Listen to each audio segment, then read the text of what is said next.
बिस्मिल्लाहिर्रहमानिर्रहीम। अस्सलाम वालेकुम। विनस स्पोर्ट्स के साथ आपका मेज़बान शहजादा मोइन हाजिर हैं। हम अपने प्रोग्राम में क्रिकेट, हॉकी, फुटबॉल, दीगर खेलों पर बात करते हैं और उसके साथ कोशिश करते हैं कि जो ग्रास रूट लेवल पर खेल खेले जाएँ उसको अपने प्रोग्राम में डिस्कस करें। इस वक्त एशिया कप T20 जारी है, जहाँ पर आज पाकिस्तान और अफगानिस्तान के दरमियान बहुत अहम मैच खेला जाना है, जहाँ पर अगर आज पाकिस्तान की टीम अफगानिस्तान की टीम को शिकस्त देती है तो फाइनल के लिए क्वालिफाई कर जाएगी, जबकि दूसरी तरफ अगर देखेंगे तो फिर इंडिया कल के मैच में शिकस्त के बाद जो है टूर्नामेंट से बाहर होती हुई दिखाई देती है। अगर आज अफगानिस्तान ने पाकिस्तान को शिकस्त दी तो कुछ चांसेस ज़रूर इंडिया के बचते हुए नज़र आएंगे। फिर आगे देखेंगे जो मैचेस हैं उनमें किस किस्म की परफॉर्मेंस उनकी दूसरी टीमों के खिलाफ जाती है, क्योंकि उस वक्त फिर सूरत ऐसी हो जाएगी कि अगर श्रीलंका ने दूसरी टीमों को शिकस्त दी और फिर पाकिस्तान दूसरी टीमों से शिकस्त खाता है तो फिर कुछ चांसेस ज़रूर इंडिया के बनते हुए इस टूर्नामेंट के अंदर दिखाई देते हैं। लेकिन 90% जो है इस टूर्नामेंट से जो है इंडिया की टीम आउट होती हुई दिखाई देती है। अगर दूसरी तरफ बात करें आज अफगानिस्तान और पाकिस्तान के मैच के हवाले से तो बड़ा इंपॉर्टेंट मैच है और इसी हवाले से हम आज हमारे साथ स्टूडियो पे मौजूद हैं। इस मैच में बात करने के लिए हमारे साथी एक्सपर्ट जाफ़र हुसैन साहब हमारे साथ मौजूद हैं, उनके साथ जमील अहमद साहब मौजूद हैं जो स्पोर्ट्स एनालिस्ट हैं, उनके साथ साथ सैयद इरफान रोशन साहब मौजूद हैं जो स्पोर्ट्स एनालिस्ट हैं। इनसे भी आज क्रिकेट के हवाले से खुलकर बात करेंगे। सबसे पहले जाफ़र साहब के पास आते हैं। जाफ़र साहब, कल बड़ा ज़बरदस्त मैच रहा श्रीलंका और इंडिया का, और श्रीलंका ने कल एक दफ़ा फिर अपने लास्ट 3 मैचेस के अंदर तीसरी दफ़ा चेस करते हुए टारगेट को अचीव किया। तो कैसा देख रहे हैं इस टूर्नामेंट के अंदर कम बैक करते हुए श्रीलंका को? इसमें कोई शक नहीं है कि श्रीलंकन टीम ने बहुत अच्छा कम बैक किया, बल्कि मैं ये कहूँगा कि पहले दिन से वो अच्छा परफॉर्म कर रहे थे, लेकिन उनकी जो क्लिक की है बैटिंग और बॉलिंग ने जिस तरह क्लिक किया वो शानदार रहा है पिछले 2 मैचेस में। और ख़ास तौर पे जो श्रीलंका ने आउट क्लास किया है इंडिया को, और ये कहना चाहिए बल्कि जो एक गुरूर था उनका खाक में मिलाया है इंडिया का, वो सबके सामने है, क्योंकि अब वो इस पोजीशन में आ गई है कि वो अगर मगर की कहानी पर आ गए। उन्हें जो है ना पाकिस्तान का सहारा लेना पड़ रहा है। पाकिस्तान के ऊपर है कि आज का मैच कौन जीतता है। आज का मैच कौन जीतता है। कल आप हमारे शो पे बैठे हुए थे, कल आपने कहा था कि 6 सितंबर का दिन जो है वो इंडिया के लिए शायद अच्छा नहीं, और कल यही कुछ होता हुआ दिखाई दिया। 6 सितंबर का दिन वाकई उनके लिए अच्छा साबित नहीं हुआ। बिल्कुल ऐसा ही है और आगे भी अच्छा साबित नहीं होगा, उनके लिए कुछ भी अच्छा नहीं रहेगा। आप बेफिक्र रहिए, क्योंकि अगले जो मैचेस आ रहे हैं बड़े टफ हैं, और मुझे तो ऐसा लग रहा है जिस तरह के इंडिया की बॉलिंग लाइन है उस पर तो अफगानिस्तान भी जो है ना बाजी ले जाएगा। और बॉलिंग लाइन उनकी बिल्कुल फ्लॉप हो चुकी है इस टाइम। आपने देखा होगा जो मैन बॉलर्स हैं इंडिया के वो बिल्कुल नहीं है, और ख़ास तौर पर एक चाहल के ऊपर एतमाद था वो भी नहीं चल पा रहे, तो काफ़ी नुकसान हुआ है उन्हें अपनी बॉलिंग अटैक की वजह से। और बैटिंग उनकी वही बात है कि ऐसा लग रहा था कि जैसे बैट्समैन आ रहे हैं और T20 में बस मारे जा रहे हैं, कोई स्टे करने की कोशिश ही नहीं कर रहा। जिस तरह हमारे पाकिस्तान में रिजवान ने स्टे किया, विकेट पे स्टे करना बड़ा जरूरी होता है, चाहे T20 हो चाहे आपका वनडे मैचेस हो। अगर आप विकेट पे स्टे नहीं कर रहे तो आप अच्छा परफॉर्म कैसे टीम को लेकर चलेंगे। की बात हो रही है तो जो स्ट्राइक रेट है उस पर बड़ी बातें होती दिखाई दी हैं जाफर साहब, है कि हमारे जो दोनों ओपनर्स हैं उनका स्ट्राइक रेट जो है 129 है, जबकि दीगर ओपनर्स का देखें दीगर टीमों के तो उनके स्ट्राइक रेट में बड़ा फर्क है। बहुत अच्छा, क्योंकि उसकी रीज़न ये है कि T20 के बेहतरीन फॉर्मेट के दोनों खिलाड़ी हैं। अब आप देखें ICC ने भी उनको जो है ना रिजवान को नंबर 1 आ गए अब वो, और बाबर नंबर 2 हो गए हैं। तो इसका मकसद ये है कि पाकिस्तान में क्वालिटी प्लेयर्स भी हैं, क्वालिटी ऑलराउंडर भी हैं, क्वालिटी ओपनर्स भी हैं जो कि अपने परफॉर्मेंस दिखा के अपने आप को मनवाना जानते हैं। बिल्कुल मनवाना जानते हैं। जमील साहब, मैच बड़ा ज़बरदस्त, 7 बजे मैच शुरू होगा, कैसा देखते हैं आज के मैच को? क्योंकि अगर हम देखें तो अफगानिस्तान को इन रहने के लिए आज का मैच जीतना बहुत ज़रूरी है। बिल्कुल सही कह रहे हैं आप। देखें जिस तरह अफ़गानिस्तान ने इस एशिया कप के अंदर क्रिकेट खेली है, तो मैं ये समझता हूँ कि हम किसी भी तौर पे जो ना ये नहीं कह सकते कि अफ़गानिस्तान की टीम जो है ना वो कोई कमज़ोर टीम है। एक मुनफरिद टीम जो है ना उभर कर सामने आई है, ये समझ लीजिए आप। और इसने जो इसका पहला मरहला था जिसमें 6 टीमें थी, उसके अंदर इन्होंने श्रीलंका को भी शिकस्त दी थी और बांग्लादेश को भी उन्होंने शिकस्त दी। और अब जो क्या कहते हैं सुपर 4 का जो मरहले में ये ज़रूर शिकस्त खा गए थे श्रीलंका से, लेकिन 175 रन किए थे जो कि श्रीलंका ने चेस कर लिए। तो मैं ये समझता हूँ कि इनकी बैटिंग और इनकी बॉलिंग मतलब काफ़ी जो है ना मजबूत है। ऊपर से अगर आप देख लें हज़रतुल्लाह ज़ज़ई बहुत अच्छे, मतलब इनका जो अभी आप स्ट्राइक रेट की बात कर रहे हैं ना, तो हज़रतुल्लाह ज़ज़ई को ले लें आप, जो ना ये रहमान गुरबाज को ले लें, या जो है ना इब्राहिम जदरान को ले लें या नजीबुल्लाह जदरान को ले लें या फिर जो है ना नबी को ले लें, जो है ना मतलब ये जितने भी आपकी 149, लाइनअप है, 135 राशिद भी बैटिंग कर लेते हैं, फिर जन्नत करीम भी, 6-7 जो इनके जो है वो सारे के सारे जो है ना वो मतलब आप जिसको देखेंगे ना वो जाहिर है इनमें जहरानापन तो इनके अंदर वैसे ही है, तो ये मतलब जहाना क्रिकेट खेलते हैं और इनका जो रिकॉर्ड है ना यूएई में वो बहुत अच्छा है। 15 में से 11 मैच ये जीते हैं यूएई के अंदर इंटरनेशनल। तो इसको अगर हम मद्देनजर रखें तो किसी तौर पे भी जो है ना इसको हम एक मतलब कमज़ोर हरीफ नहीं कहेंगे। हाँ, पाकिस्तान जो है उसकी जो कारकर्दगी है जो अब जिस तरह उन्होंने खेलना शुरू किया है, तो मैं समझता हूँ कि इस मैच के अंदर फेवरेट तो पाकिस्तान है, इसमें कोई दो राय नहीं है, क्योंकि पाकिस्तान की उनके पास 3 स्पिनर जो है ना बहुत अच्छे हैं, मोहम्मद नबी, राशिद खान और मुजीब, तो ये तीनों जो है ना मतलब बहुत अच्छे हैं। लेकिन और उसके साथ जो पेसर हैं नवीनुल हक को अगर आप ले लेते हैं और वो फजल हक जो है ना क्या कहते हैं फारूक, ये दोनों बहुत अच्छी बॉलिंग कर रहे हैं, तो ये इनका कम्बिनेशन जो है ना ये बहुत अच्छा है बॉलिंग का भी और बैटिंग का भी। इसके साथ अगर हम पाकिस्तान को देखते हैं तो पाकिस्तान के आपने देखा कि अभी तक तीनों मैचों में बाबर आजम जो हमारा मेन प्लेयर है, की प्लेयर है और जिस पर सब मतलब बहुत डिपेंड करते हैं, तो वो इस पूरे टूर्नामेंट के अंदर जो है ना अभी तक आउट ऑफ फॉर्म के मतलब ये कि रन्स नहीं हो रहे उनसे।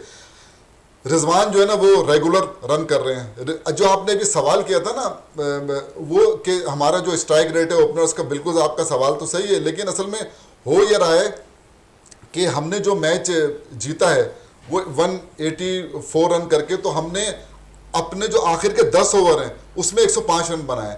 शुरू के 10 ओवर में हमारे जो है ना रन कम थे, 76 के करीब रन थे, लेकिन आखिर के 10 ओवर थे उसमें हमने 100। इसका मतलब ये है कि हमारी जो मिडिल ऑर्डर है वो मतलब ये कि इस मैच के अंदर रन कर गए। खास तौर पर नवाज की यहाँ बात करना पड़ेगी कि नवाज ने 20 गेंदों पर जो 42 रन की इनिंग के लिए लाजवाब इनिंग खेली है और वही मैच में वापस लाई है।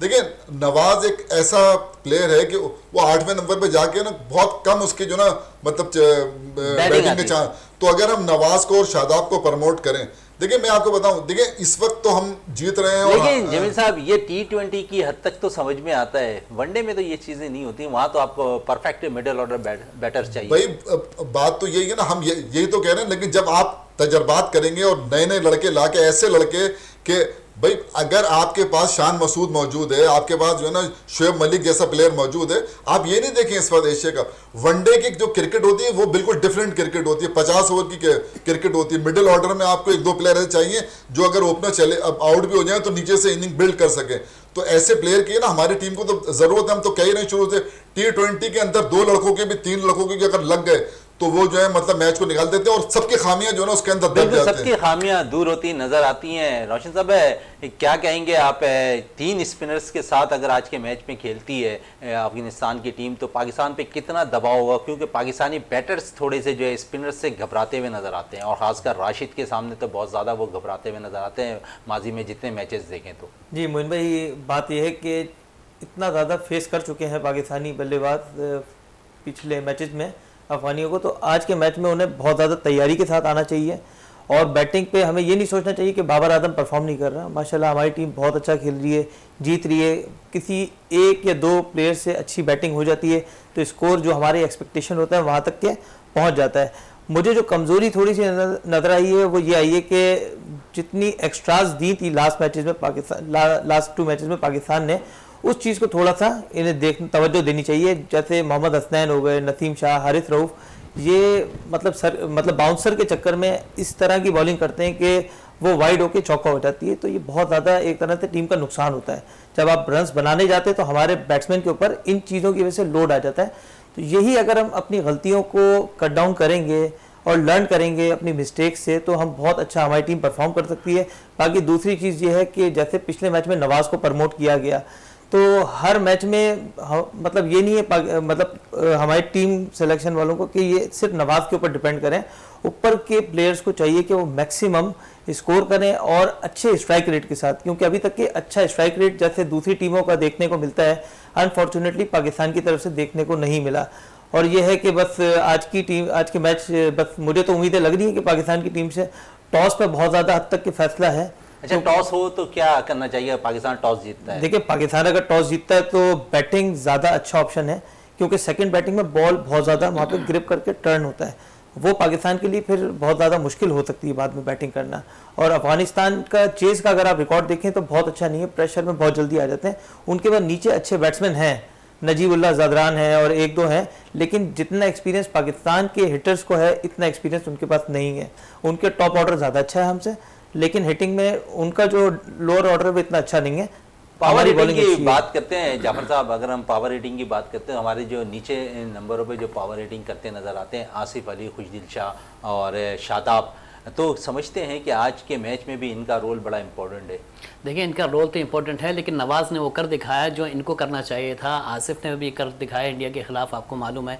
तो तकरीबन इस T20 के लिहाज से तो ये हमारे ऑलराउंडर हैं, हमारे ये तकरीबन 4-5 जो ऑलराउंडर हैं इनको रखा ही इसलिए कि भाई किसी भी टाइम आप बैटिंग कर लें, किसी भी टाइम आप बॉलिंग कर लें। तो मकसद ये है कि जो आज का मैच होने जा रहा है इसमें मैं समझता हूँ कि मुजीबुर रहमान जो अफगानिस्तान के बॉलर हैं वो बड़े इफेक्टिव साबित होंगे, क्योंकि पाकिस्तान को ऑफ स्पिनर को खेलने में थोड़ी सी परेशानी होती है। हालांकि मैं कहता हूँ राशिद खान इतने ज़्यादा वो नहीं करेंगे, उनको खेल लेंगे पाकिस्तान, लेकिन बैटिंग में जो है ना वो मुजीबुर रहमान जो है ना वो मुश्किलात डाल सकते हैं, इसमें कोई शक नहीं है। बिल्कुल जाफर साहब कहते हैं ना, मुझे मतलब जो है नुकसान पहुंचा सकते हैं पाकिस्तानी बैटर्स को, तो यकीन आज के मैच में क्या सूरत हाल होगी तो जब मैच शुरू होगा उस वक्त ही जान सकेंगे। इस वक्त ब्रेक के लिए कहा जा रहा है, ब्रेक से वापस आते हैं तो गुफ्तगू को मज़ीद जारी रखते हैं।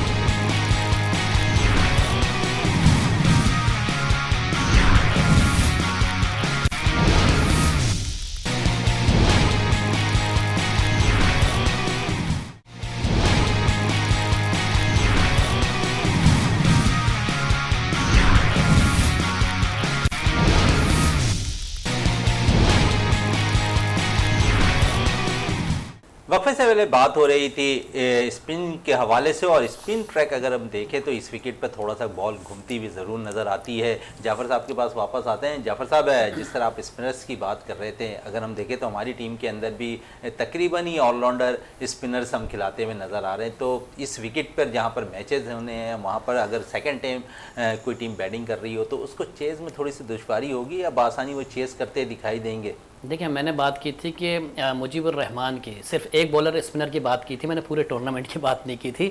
हालांकि हमारे फास्ट बॉलर ने ज़्यादा अच्छी कारकर्दगी दिखाई है पूरे टूर्नामेंट में। और अगर ये कहा जाए कि पूरे सारी टीमों के जो अटैकिंग बॉलर थे वो हमारे पाकिस्तान के बेस्ट बॉलर्स अटैक था जो सारी टीमों को कंप्लीट कर रहा था। देखें, बात यह है कि पाकिस्तान के पास जितने अच्छे फास्ट बॉलर हैं उतने ही अच्छे स्पिनर्स भी हैं, और शादाब अभी तक उस तरीके से नहीं चले जो उनसे उम्मीदें की जाती हैं कि भाई वो कारकर्दगी दिखाएंगे। हाँ, नवाज ने कुछ परफॉर्मेंस दिखाई है, और स्पिनर्स का यही रोल होता है कि वो उस क्रूशियल टाइम पे आके जो है ना मैच को तब्दील करे, टर्निंग पॉइंट साबित हो वो मैच।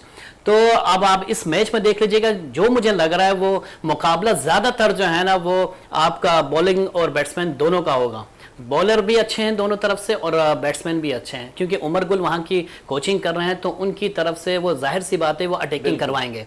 और पाकिस्तान को अगर आप देखें पहले मैच में इंडिया के खिलाफ तो उन्होंने अटैक किया था, ज़्यादातर आपको पता है कि शॉर्ट पिच पे आउट हुए थे, हमारे 4-5 प्लेयर्स जो है ना वो शॉर्ट पिच पे आउट हुए थे। तो मुझे ऐसा लग रहा है कि अटैकिंग करेंगे वो। उमर गुल ने उनको यही कहा होगा कि आप अटैक पे जाइए और इस तरह जो है ना पाकिस्तान का जो है ना बैटिंग लाइन को थोड़ा सा डिस्टर्ब कीजिए पाकिस्तानी बैटिंग लाइन्स को। जमील अहमद साहब, हम देखते हैं कि इस टीम के अंदर बाबर परफॉर्म नहीं कर रहे, फ़खर से रन होते दिखाई नहीं दे रहे, तो ऊपर के नंबरों में दोनों से रन नहीं हो रहे, फिर भी हमारी टीम जीतती हुई नज़र आ रही है, क्योंकि रिजवान एक एंड पे खड़े होकर रन करते दिखाई दे रहे हैं। मिडल ऑर्डर पर अगर बात करें तो कभी आसिफ चल जाते हैं, कभी खुशदिल चल जाते हैं और कभी फिर मोहम्मद नवाज चलते दिखाई देते हैं। तो फ़खर जमान जो है अब तक उनकी कोई फॉर्म नहीं लगी इस टूर्नामेंट के अंदर। देखिए, हर एक का अपना तजिया है। मेरा तजिया ये है कि दोनों एक ही तर्ज के प्लेयर हैं, एक ही तरह की क्रिकेट खेलते हैं ना, और ये कभी भी अगर ये मिसाल के तौर पर 8 ओवर खेल के और 56 रन है हमारे और ये दोनों आउट हो जाते हैं तो प्रेशर यकीनी तौर पर जो है ना मिडिल ऑर्डर पर आ जाएगा। तो इसमें से किसी एक को ना या तो नंबर चेंज करें, फ़खर को ऊपर लेकर जाएं, बाबर 3 पर आएँ, या अगर उनको ही खेलना है 3 पे तो किसी एक को जो है ना कम से कम जो है ना सर्किल के अंदर हमें जो है ना 6 ओवर में कम से कम 55-60 रन जो है ना करने होंगे, ताकि आने वालों पे वो दबाव ना हो, थोड़ा सा टाइम ले सके वो। वरना जब रन कम होते हैं तो आने वाले के बाद टाइम नहीं होता, फिर वो हिट आउट करता है और उसमें जो है ना हमारी विकेटें गिरती हैं। तो ये बात जो है ना, क्योंकि अभी चूंकि शुरू से जो हम ये देख रहे हैं ना कि दोनों खेलते हैं ना 120-125 का स्ट्राइक रेट है इनका शुरू से लेके अब तक। तो ये अब अगर आपको इस नंबर पे खेलना है, जब सिर्फ सर्किल से बाहर 2 लड़के होते हैं, 2 प्लेयर होते हैं, तो आपको चाहिए कि आप कम से कम 150 के स्ट्राइक रेट से एक प्लेयर तो खेले ना, एक 120, 25 के 30 के स्ट्राइक रेट, एक कम से कम 150। तो अब ये तय करना है कि रिजवान तेज खेलें या वो तेज खेलें, क्योंकि अगर किसी अच्छे मैच में और अच्छी बॉलिंग के सामने, वर्ल्ड कप भी हमारे सामने है, फिर इंग्लैंड की मजबूत टीम आ रही है जिसने 7 T20 खेलने, फिर आपको जो ना ट्राई नेशन खेलने जाना है न्यूजीलैंड। जमील भाई एक चीज़ समझ में नहीं आई, क्योंकि अभी पिछले मैच में हमने देखा इंडिया के खिलाफ इन्होंने बड़ा अच्छा कॉम्बिनेशन इस्तेमाल किया था राइट लेफ्ट का, तो ये ओपनिंग में क्यों नहीं करते, बाबर नीचे क्यों नहीं आ पाते? मैं यही कह रहा हूँ ना, मैं तो समझता हूँ कि अगर बाबर 3 नंबर पे आके खेले ना तो बहुत अच्छा होगा, इसलिए कि एक प्लेयर हमें ऐसा चाहिए, क्योंकि हमारे मिडिल ऑर्डर में ना देखें सारे प्लेयर ना, चाहे आप इफ्तिखार को ले लें, आसिफ को ले लें या खुशदिल को ले लें, वो एक ही तरह के प्लेयर हैं, वो इनिंग बिल्ड नहीं कर सकते। वो आपको एक प्लेयर शोएब मलिक की तरह चाहिए इनिंग बिल्ड करने वाला, वो जो है शोएब मलिक भी हो सकता है।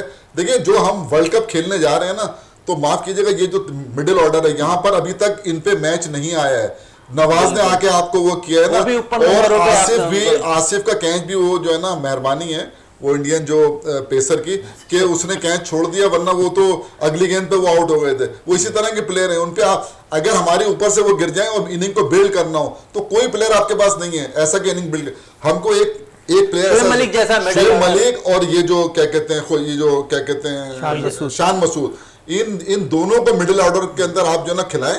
मैं समझता हूं कि आपकी जो टीम है वो बड़ी मजबूत जो है ना, बॉलिंग तो आपकी देखें अभी आप देख लें, आपके बॉलर अनफिट होने के बावजूद भी जो ना अच्छी परफॉर्मेंस कर रहे, पेसर तो आपके पास मौजूद है ना, अभी हसन अली को बिठाया हुआ है आपने ना, बाकी जो 3 और अभी धानी है, फिर मेन आपका शाहीन शाह अफरीदी है, तो ये जो वसीम जूनियर है, तो ये पेसर तो आपके पास हैं। वो तो स्पिनर आपके जो है ना, देखें इंडिया के खिलाफ भी दोनों ने बहुत अच्छी बॉलिंग की है, वो तो 6 में उनके 62 थे, इन्होंने आने के बाद आउट भी किए और रन भी कंटेन किए, वरना हमें लग रहा था इंडिया 200 प्लस कर देगा, लेकिन हमने उनको रोका फिर, और यही वजह है कि हम जो है ना चेस कर गए, क्योंकि आखिरी ओवर में किया लेकिन चेस कर गए।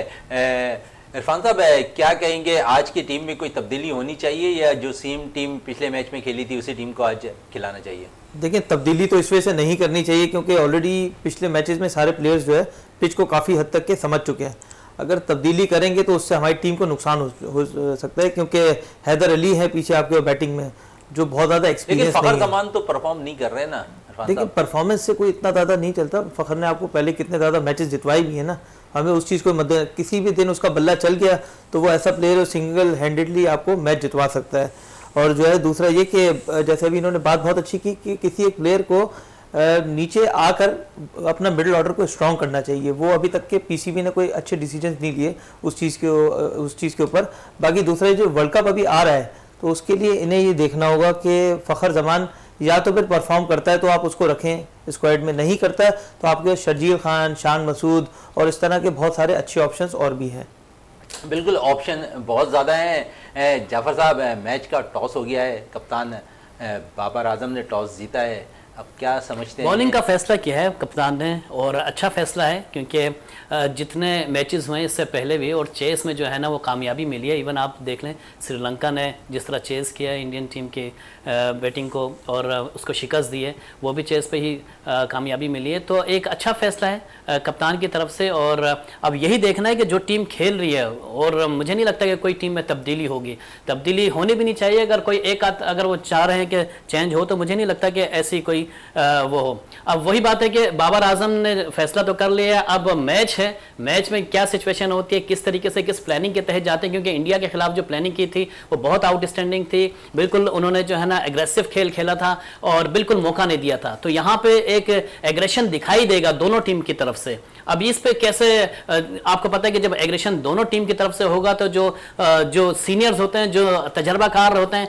वो अपने असाब पे जो है ना काबू पा लेते हैं और वो अच्छा परफॉर्म कर पाते हैं। तो यही मुकाबला होगा, यही मुकाबला हो। जमील साहब कुछ देर पहले आप कह रहे थे कि जो टीम टॉस जीतेगी वो फील्डिंग करने को तरजीह देगी, पाकिस्तानी टीम में कोई तब्दीली नहीं की गई, सेम टीम खेली जो इंडिया के खिलाफ खेली थी, तो क्या समझते हैं कि कितना टारगेट पे रोकना पड़ेगा अफगानियों को?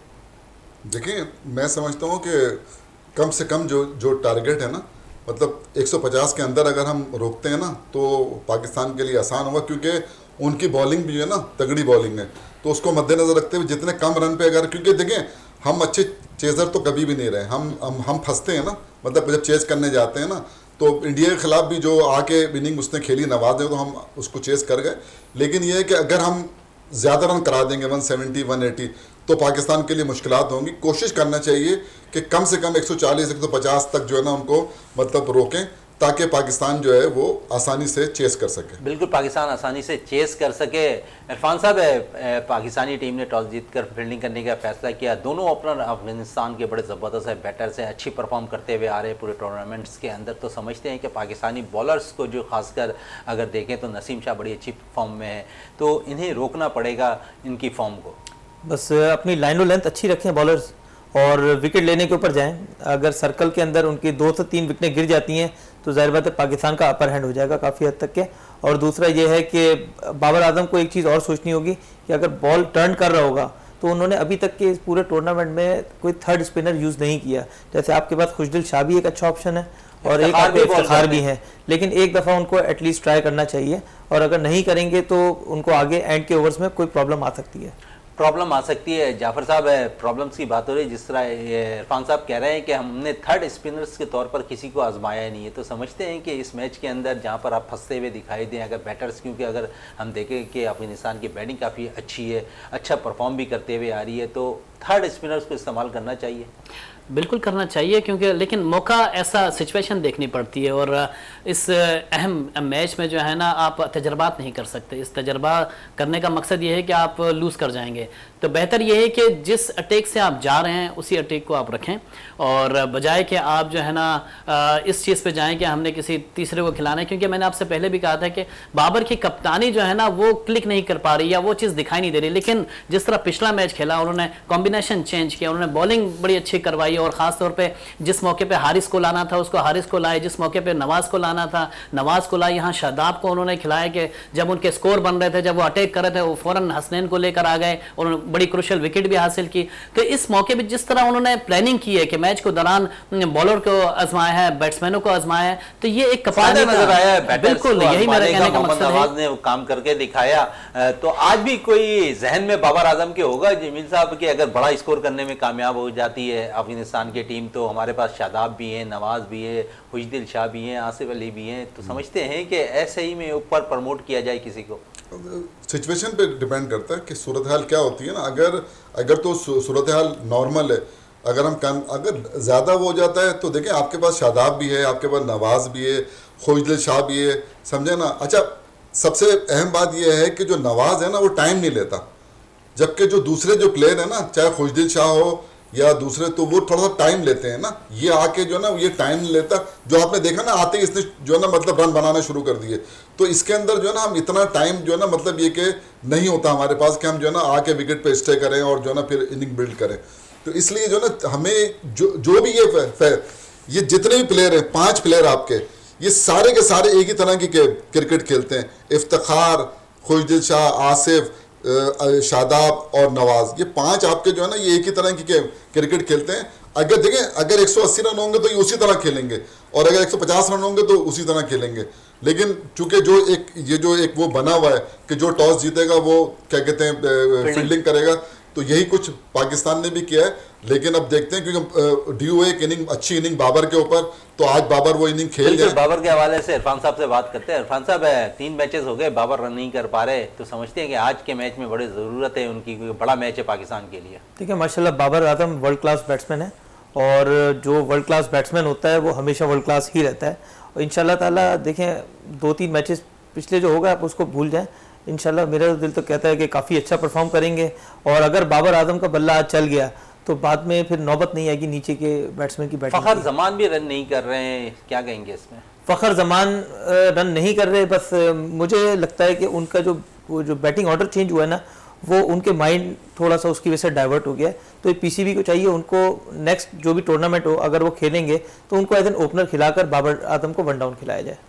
बाबर को 1 डाउन की पोजीशन से जो ओपनर्स पे लाने जाफर साहब समझते हैं कि बेस्ट होगा, या फिर जो आगे आने वाले मैचेस हैं हमारे इंग्लैंड के ख़िलाफ़, तो उसमें शान मसूद को हम इन करें, और फिर नीचे जिस तरह जमील साहब कह रहे हैं कि नीचे नंबरों पर बाबर आकर खेलें, रिजवान अपनी पोजीशन पर वापस चले जाएं, तो एक थोड़ा सा कम्बिनेशन भी चेंज होगा राइट और लेफ्ट का। देखिए, अगर आप इंग्लैंड सीरीज़ के हवाले से बात कर रहे हैं तो मैं ये समझता हूँ कि टीम में 4 से 5 तब्दीलियाँ होनी चाहिए। उसका रीज़न ये है कि आगे उसके बाद वर्ल्ड कप है, तो उन प्लेयर्स को थोड़ा सा रेस्ट ज़रूर देना चाहिए जो कि कंटिन्यू खेलते हुए आ रहे हैं आपके 3 साल से। उनको थोड़ा सा मौका दें ताकि थोड़ा सा टाइम लें और वो वर्ल्ड कप के लिए तैयारी होकर बिल्कुल तैयार होकर जाएं। हाँ ठीक है, एक प्रैक्टिस का अच्छा मौका होगा वर्ल्ड कप से पहले इंग्लैंड के खिलाफ सीरीज़ में, लेकिन ऐसा ना हो कि कोई इंजरी हो जाए। हमारे जो मैन प्लेयर हैं कोई तो एक आध मैच में जो है ना, या 2 मैचेस में उनको रेस्ट देना पड़ेगा। अब आपने बात की कि बाबर आजम की जो है वो शफलिंग के हवाले से, तो मैं ये समझता हूँ कि जो आपका दायरे में जब जितने पावर प्ले में जो रन्स बनाने होते हैं उसमें बाबर आजम की स्ट्राइक रेट बहुत अच्छा है और उसमें वो खेला भी है पिछले मैचेस में। वो एक अलग बात है कि इस एशिया कप में उन्होंने कोई अच्छी कारकर्दगी नहीं दिखाई, लेकिन इससे पहले जितने मैचेस खेले हैं उन्होंने पावर प्ले में बड़ी अच्छी बैटिंग की, और इसी वजह से बॉलर्स जो है ना वो परेशान हो जाते हैं कि बाबर को किस तरह बॉलिंग करें। लेकिन यह है कि अब थोड़ा सा टाइम लेना पड़ेगा, क्योंकि हमारे पास जो फ़खर जमान है वो थोड़ा सा लेग कर रहे हैं। अब उनको अगर शफल करते हैं, मेरे ख्याल में राइट और लेफ्ट का कॉम्बिनेशन बड़ा अच्छा रहता है। अगर रिजवान ओपनिंग कर रहे हैं तो आपको जो है ना फ़खर जमान को ओपनिंग करवानी चाहिए उनके साथ। फ़खर जमान को ओपनिंग करानी चाहिए। जमील साहब जिस तरह ये कह रहे हैं, आपने भी कुछ देर पहले यही कहा कि फ़खर को ओपन करना चाहिए। हम अगर फ़खर की जगह मोहम्मद रिजवान को नीचे नंबरों पर लेकर आएँ तो क्या ये बेहतर नहीं होगा? नहीं, रिजवान तो देखिए नंबर 1 भी अभी आपने देखा और फिर परफॉर्म कर रहे हैं वो, और ऐसी परफॉर्मेंस के हर मैच में उनकी कारकर्दगी, उनको लाना तो इस वक्त जो है ना मतलब पाकिस्तानी टीम के साथ मजाक होगा। मैं इसके हक में नहीं हूँ। हाँ, बाबर जो है ना, बाबर देखिए, मेरा असल में जो कहने का मकसद ये है कि बीच में आपके पास कोई ऐसा प्लेयर नहीं है कि जो इनिंग को लेके चले। देखिए 120 गेंदें होती हैं, कम नहीं होती हैं। अगर आपके 10 गेंदों के ऊपर 2 प्लेयर आउट हो जाएं तो फिर 110 गेंदें खेलनी होंगी ना आपको। तो एक ऐसा प्लेयर जो है ना, बाबर में वो क्वालिटी है कि वो और जो नीचे जो प्लेयर हैं सारे, वो सारे के सारे उनका स्ट्राइक रेट आप देखें ना 140, 130, 150 के करीब है। तो वो जो है ना, बाबर अगर इनिंग को खेलते हैं, आगे बिल्ड करते हैं, तो वो अगर अपने 20-20 रन भी बनाते हैं तो मैं समझता हूँ एक ऐसा टोटल हम सेट कर देंगे। जिस तरह कह रहे हैं कि 140, 45 जो है नीचे के नंबरों वालों के जो है स्ट्राइक रेट है, तो अमूमन मैचेस में हम यही देखते थे कि बाबर और रिजवान इनिंग को लंबी लेकर चलते थे। 10 से 12 ओवर तक दोनों ही खेला करते थे, विकेट पे मौजूद होते थे। नीचे नंबरों पर जो भी बैटर्स आता था वो उनसे जो है 1 ओवर या 2 ओवर के गेम्स मिला करते थे, तो वो वहाँ पर परफॉर्म करते थे, जिसकी वजह से स्ट्राइक रेट उनका ऊपर चलाया जाता था। तो इससे मौके पे जिस वक्त सूरत-ए-हाल अगर चेंजिंग, जिस तरह कुछ देर पहले आप खुद कह रहे थे कि चेंजिंग और ऊपर के नंबर पर अगर बैटर्स आउट हो जाते हैं तो नीचे बिल्ड करने वाला कोई नहीं होगा। तो इस तरह साउंड प्लेयर्स भी तो हमें चाहिए ना सर। तो मैंने तो आपको कहा है ना कि देखें, आपको जो है ना, आपके पास बहुत अच्छा प्लेयर शान मसूद बाहर बैठा हुआ है, अच्छा आपने सिलेक्ट ही नहीं किया। शोएब मलिक को आपने सिलेक्ट ही नहीं किया। अब ये जो आपके 7 मैचेस आ रहे हैं ना इंग्लैंड के खिलाफ, इसके अंदर आप मुख्तलिफ कम्बिनेशन जो है ना, मतलब वो मतलब ये कि चेक कर सकते हैं और इसमें एक ऐसी मजबूत टीम तश्कील दे सकते हैं वर्ल्ड कप के लिए।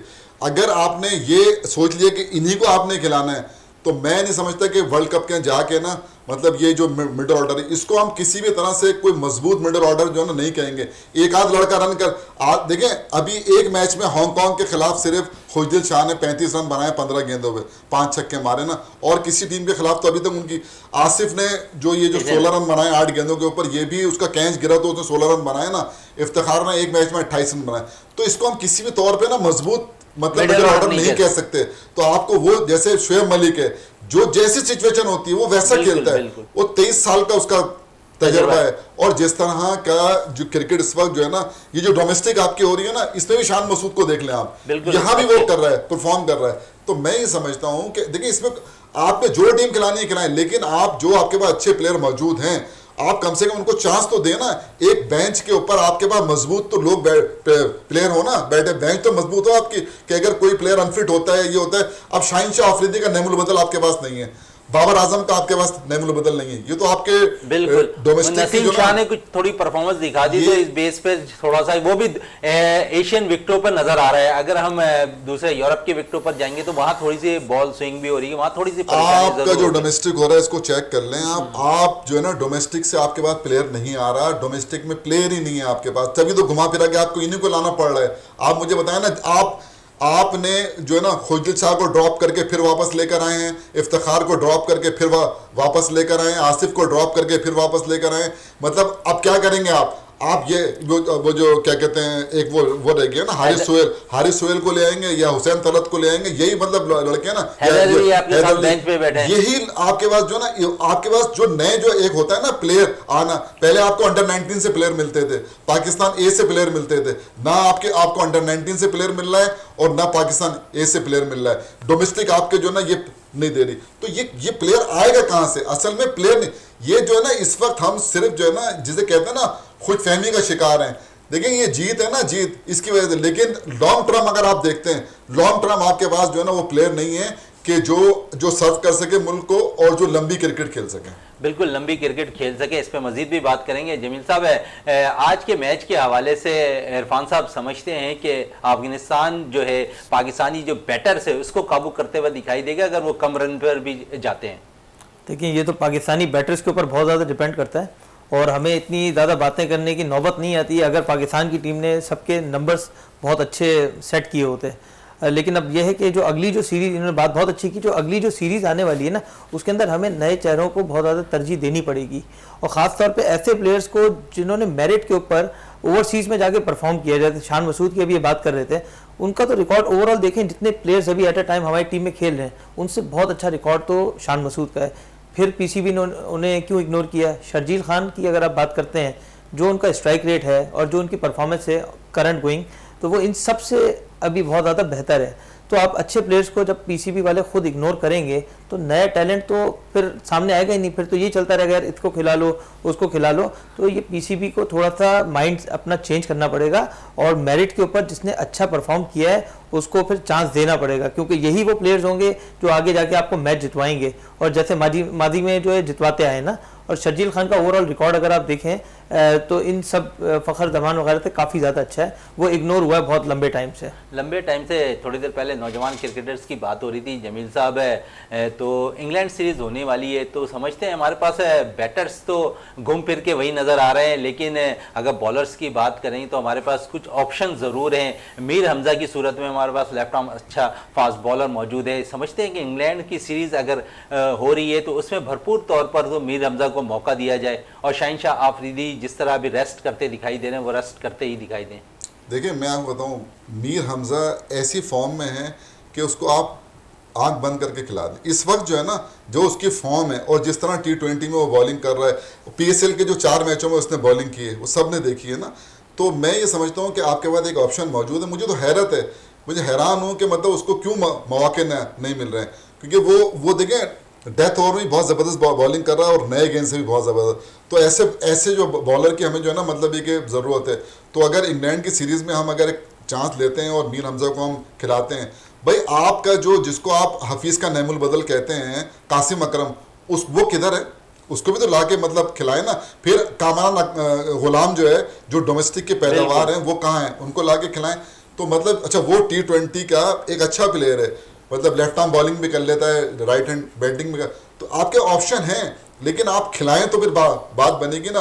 और फिर मैंने आपको शुएब मलिक और उनकी भी किए, शान मसूद, तो अगर आपने ये अच्छे प्लेयर है ना, इन लड़कों को अगर आप जो आने वाली सीरीज़ है एक दो मैच अगर इनको देते हैं, 7 मैच बहुत होते हैं। देखिए मैं आपको बताऊँ, टीम पता है कि आपकी कब बनेंगे, जब आप हार से जो है ना मतलब ये कि मुबर्रा हो जाए। अगर आप डरेंगे ना हार से, आप कभी टीम नहीं बना सकते। हम एशिया कप जीतने की तैयारी कर रहे हैं, कोशिश कर रहे हैं, और जो दूसरी टीम है ना वो वर्ल्ड कप की तैयारी कर रहे हैं। हम वर्ल्ड कप, आप सेम टीम से जा रहे हैं हर मैच में, मतलब आप चांस ही नहीं ले रहे कि हैदर अली, मतलब आप जब खिलाया है उसको तो कहाँ उसको चेक करोगे? सिर्फ आप ये चाहते हैं कि हम एशिया कप जीत जाएं।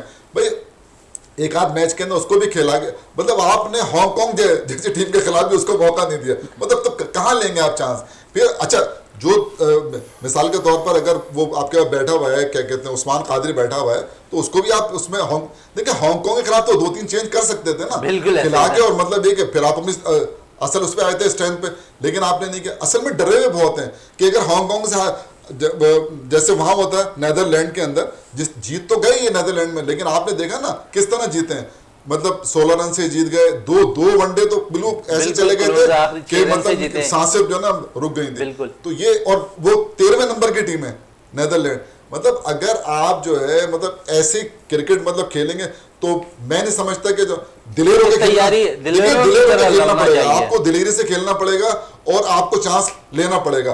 और हार जीत को भूल जाए, हार भी जाए ना कोई मसला नहीं है, आप लड़के चेक तो कर लेंगे ना, फिर आपके पास ऐसा कॉम्बिनेशन होगा कि नहीं जी ये आपको 15 तारीख तक नाम भेजने हैं, जो वर्ल्ड कप के नाम भेजने हैं ना, तो आपको चाहिए क्या कि आप इसके अंदर देखें जो इंग्लैंड आ रही है वहां देखें, और ऐसे फिर आपके पास 10-15 दिन का और भी टाइम है, आप चेंज भी कर सकते हैं उसके अंदर। तो एक मजबूत जो है ना स्क्वाड ऑस्ट्रेलियन पिचेस को सामने रखते हुए इनको जो है तश्कील देना चाहिए। बिल्कुल तश्कील देना चाहिए। जाफर साहब है, जिस तरह जमील साहब कह रहे हैं कि नौजवान प्लेयर्स को थोड़ा सा मौका ज़रूर मिलना चाहिए इंग्लैंड की सीरीज़ में, लेकिन समझते हैं आप कि पाकिस्तानी जो सिलेक्टर हैं वो डर और खौफ के मारे किसी नौजवान को चांस देने में घबराते हैं। अगर वो उनके सिलेक्शन हो भी जाती है टीम में तो वो मैचेस उन्हें नहीं खिलाते, सीरीज़ नहीं दे पाते। लेकिन हमने देखा कि हॉलैंड के खिलाफ जब सीरीज़ हुई जहां पर हमें चेक करने चाहिए थे 3 से 4 लड़कों को, वहां पर भी आपने चेक नहीं किया, फिर हांगकांग के खिलाफ मैच में भी चेक नहीं किया। ये डर और खौफ कब तक हम इसमें मुब्तला रहेंगे? क्योंकि फिर अगर हम देखें T20 हमारी जो है वो इवेंट चल रहा है, हम उसमें से भी जो बेस्ट परफॉर्मेंस प्लेयर्स हैं अगर हमें उनमें से 3-4 लड़के निकाल कर हम इंग्लैंड की सीरीज में उसे आजमाएं तो देखिए सेलेक्टर्स ने तो टीम सेलेक्ट करके दे दी है। अब ये टीम मैनेजमेंट का काम है वो किस प्लेयर को खिलाते हैं, कप्तान का काम है वो किस प्लेयर को इन करता है। आपका हसन अली बैठा हुआ है, हैदर अली बैठा हुआ है, आपको दोनों को चांस देना चाहिए था। देखें अफगानिस्तान के खिलाफ भी चांस देना चाहिए, तो कोई इतनी बड़ी टीम नहीं है अफगानिस्तान जिसके लिए हम डर रहे हैं, खौफजदा हो रहे हैं। हसन अली बड़ा बॉलर है जाफर साहब, भाई ICC का नंबर 1 बॉलर रह चुका है, आप क्यों एक कैच छोड़ने पे आप उसको नहीं खिला रहे हैं? इसका ये रीज़न है। लेकिन बात ये होती है कि आप खौफजदा हैं। बिल्कुल सही कहा जमील भाई ने कि जब कप्तान टीम मैनेजमेंट खौफजदा होती है ना तो इस तरह के फैसले होते हैं, और ये गलत फैसले हैं। आपको हांगकांग के खिलाफ खिला देना चाहिए था, 3 से 4 तब्दीली होनी चाहिए थी।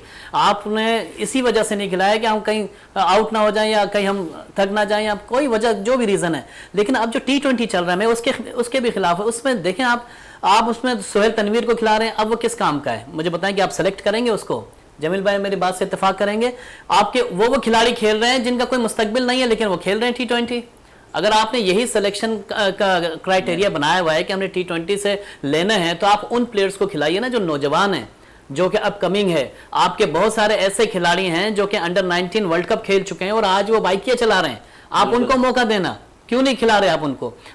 मकसद ये है कि अगर आप मौका नहीं देंगे, चांसेस नहीं देंगे, आप जो टीम तश्कील दी गई है, जिस तरह ये आपके ये T20 की बात कर रहा हूँ मैं, नेशनल T20 में, इसमें बड़ा ही आपको पता है कि किस तरह की सिलेक्शन हुई है, बड़ा इख्तलाफात हैं इसमें, और उन प्लेयर्स को पीछे रख दिया गया है जिनका हक बनता था, आप नाहक को लेकर आ गए टीम में। तो बहुत सारे इस तरह के मसाइल रहे हैं। नाहक की बात हो रही है तो सिंध के हवाले से थोड़ी सी बात कर लें। जो सिंध की टीम बनी हुई है उसमें सरफराज अहमद कप्तानी करते नजर नहीं आ रहे, सऊद शकील को कप्तान बनाया गया, क्या कहेंगे इस पे? वाइस कप्तान आपका मीर हमजा है, ठीक है, सिंध की टीम ने। अब वो एक वाइस कप्तान है, एक कप्तान है, लेकिन Saud Shakeel no doubt outstanding player है। लेकिन मैं ये समझता हूँ जो चीज़ मैंने देखी है वो T20 के लिहाज से ठीक है, नहीं सेलेक्ट हो रहे, लेकिन वनडे के बहुत अच्छे प्लेयर हैं, ठीक है। आप मीर हमजा को तो खिला सकते हैं। मीर हमजा इस टाइम मेरे ख्याल में 1 या 2 ही लेफ्ट आर्म बॉलर्स होंगे जिसमें नंबर 1 ये होंगे, तो लेफ्ट आर्मर को तो बड़ी ज़रूरत होती है, वो तो टीम के साथ रखना भी पड़ता है और प्रैक्टिस भी करवानी पड़ती है। बाज़-औक़ात आपको जो है ना प्रैक्टिस में आपको नेट पे बॉलिंग करनी पड़ती है लेफ्ट हैंडर से, तो वो उस मौके पे भी काम आ सकता है। तो जब टीम के साथ ही नहीं रख रहे आप, तो इसका मतलब ये है कि आप जो अपने साथ टीम रख रहे हैं, अपने खिलाड़ियों के साथ रख रहे हैं, वो कोई ना कोई ऐसे प्लेयर्स हैं जिनके साथ आपका मफाद है या दोस्ती यारी है, सिर्फ वही प्लेयर्स हैं आपकी टीम के साथ। अब उस्मान कादिर का क्या है, सिर्फ बच्चों को लेके घुमा रहे, फैमिली को लेके वहां पे आपके दीगर खिलाड़ी क्या कर रहे हैं, आपको घूमते फिरते नजर आ रहे हैं, सारी वीडियोज आ रही हैं, सब चीजें नजर आ रही हैं कि क्या हो रहा है वहां पे।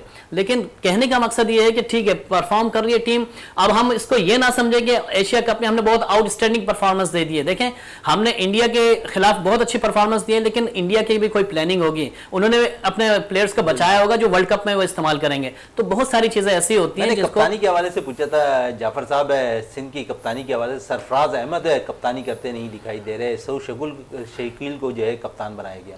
देखिए होगा कोई रीज़न ये हो सकता है, देखिए एक कप्तान की जिम्मेदारी बहुत ज़्यादा होती है और उसको पूरी टीम लेके चलना होता है। हो सकता है कि वो उस कप्तानी का प्रेशर में जो है ना अपनी बैटिंग में जो है ना वो परफॉर्मेंस नहीं दे पा रहे थे, ये तो हमारे सामने ही था। लेकिन अब आप देखें कि बैटिंग में बहुत अच्छी परफॉर्मेंस दी है उन्होंने, कीपिंग आउटस्टैंडिंग करते हैं वो, लेकिन बैटिंग उनकी जो कर गई है, अगर वो कप्तानी का प्रेशर नहीं ले रहे लेकिन अपनी बैटिंग पे तवज्जो दे रहे हैं और वो चीज़ दिखाई दी है हमने। बिल्कुल, जमील साहब के पास आते हैं इसी सवाल पे। कप्तानी के हवाले से क्या कहेंगे सरफराज की कप्तानी के हवाले से, क्योंकि हम देखते हैं कि जिस किस्म की कप्तानी वो माजी में करते आए हैं, हर किस्म की क्रिकेट पे वो कप्तानी करते हुए नजर आ रहे थे, लेकिन इस दफ़ा ऐसा हुआ है कि उन्हें जो है कप्तानी के लिए भी मुतबादिल तौर पर नहीं रखा गया। देखिए ना, कप्तानी में तो उनका कोई किसी से मुकाबला ही नहीं है ना।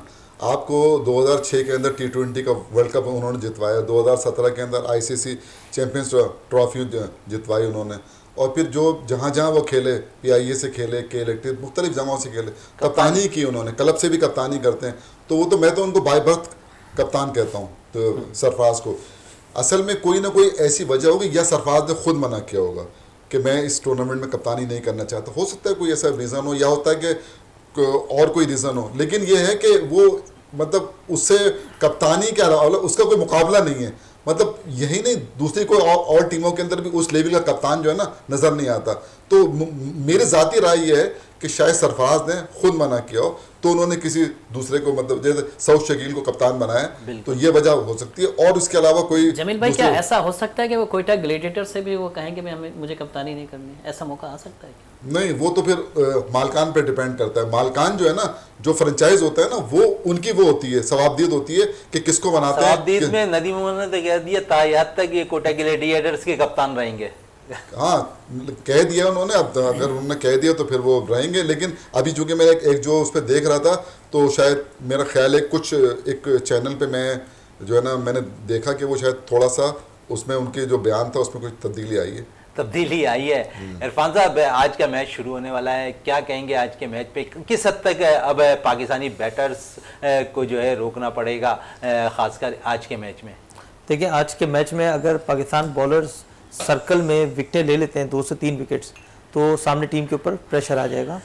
और मिसफील्ड ना करें, और जो है कोशिश जी, जैसे पिछली बार मिसफील्ड तो एक अलग चीज़ है, पिछली बार 22 के बहुत ज़्यादा रन देती थे। बॉलर्स को भी बहुत हद तक के अपने ऊपर काबू रखना पड़ेगा कि बॉलर्स बॉलिंग किस तरह की कर रहे हैं।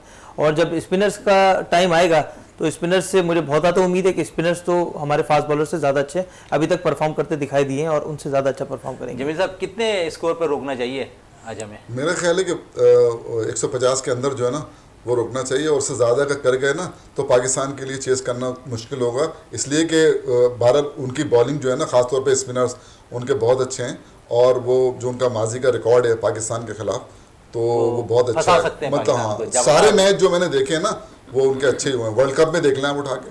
जाफर साहब, देखिए 180 और 185 आपको पहले भी मैंने बताया था कि यहाँ तक तो पाकिस्तान टीम आराम से पहुँच सकती है, लेकिन चूंकि अफगानिस्तान को इतना ज़्यादा रेट नहीं किया जाता तो उसको 120 पे रोक लें तो ज़्यादा बेहतर है। 120 पे रोक लें तो बहुत बेहतर है। सैयद इरफान रोशन साहब, आपका बहुत बहुत शुक्रिया। जमील अहमद साहब, आपका बहुत बहुत शुक्रिया। जाफ़र हुसैन साहब, आपका बहुत बहुत शुक्रिया। प्रोग्राम का अख्ताम करते हैं इस दुआ के साथ कि पाकिस्तान में खेल और खिलाड़ी तरक्की करते रहें और पाकिस्तान का सबसे लाली परचम दुनिया भर में रोशन रहे। इसी के साथ अपने मेज़बान शहजादा मोइन को इजाज़त दें। पाकिस्तान जिंदाबाद।